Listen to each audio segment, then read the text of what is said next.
চারিদিকে সব যেন থমথমে। ক্রিকেটারদের চোখে মুখে কি শুধুই ক্লান্তি, নাকি কিছুটা হলেও শঙ্কা রয়েছে? রিশাদ হোসেনের পেছনে টিভিতে চলছে সংবাদ, আক্রমণ, পাল্টা আক্রমণ আর যুদ্ধের সংবাদ। ফোনে কথা বলছেন রিশাদ। পরিবারের কোনো সদস্যের সঙ্গে হওয়ার সম্ভাবনাই বেশি। নিজেদের মানুষ এমন কঠিন সময়ে দূর দেশে থাকলে পরিবারের মানসিক অবস্থা কেমন হতে পারে তা বলে দেওয়ার অপেক্ষা রাখে না। ভারত পাকিস্তানের পাল্টাপাল্টি আক্রমণের জেরে যুদ্ধের শুরু হয়তো হয়ে গেছে তাদের মাঝে। এর মাঝেও চলছে পাকিস্তান সুপার লিগ। নির্ধারিত সূচি অনুযায়ী চলবে সব, তাই তো নিজেদের পরবর্তী ম্যাচ খেলার জন্য লাহোর কালান্দার্স দল উড়ে এসেছে ইসলামাবাদে। দলের সাথে লাহোরেই অবস্থান করছিলেন রিশাদ।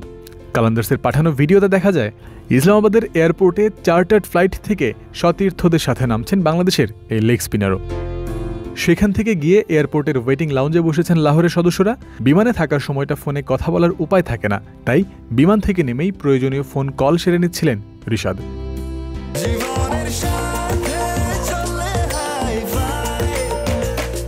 স্বাস্থ্যকর অল টাইম হানিকম, সব সময় অল টাইম হেলদি লাইফ। আগামী 9 মে নিজেদের পরবর্তী ম্যাচ খেলবেন তারা। লাহোরের সবশেষ ম্যাচেই এই লেগে খেলেছিলেন। পরের ম্যাচেও আছে খেলার প্রবল সম্ভাবনা। তবে পরিস্থিতি যেদিকে এগোচ্ছে তাতে যে কোনো সময় পিএসএল বন্ধ হয়ে গেলেও অবাক হওয়ার কিছু থাকবে না। যদিও বুধবার এক সংবাদ বিজ্ঞপ্তিতে পাকিস্তান ক্রিকেট বোর্ড জানিয়েছে টুর্নামেন্ট চলবে আগের সূচিতে, আগের পরিকল্পনাতে।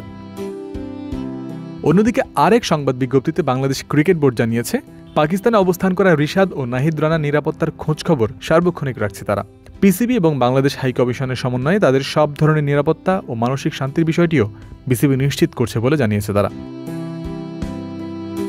তবে উদ্বেগজনক পরিস্থিতি এড়ানোর সুযোগ নেই সংশ্লিষ্ট কারো জন্যই। ভারত পাকিস্তানের সার্বিক অবস্থা আরও যদি খারাপ হয়ে যায়, এর জের ধরে সব রকম বিমান চলাচলও যদি আসে বিধিনিষেধ বা নিয়ন্ত্রণ, সেক্ষেত্রে তার আগেই রিশাদ ও রানা যেন নির্বিঘ্নে দেশে ফিরতে পারেন তা নিশ্চিত করাও অতীব জরুরি। জয়ন্ত বিন্দু, ক্রিক ফ্রেন্জি।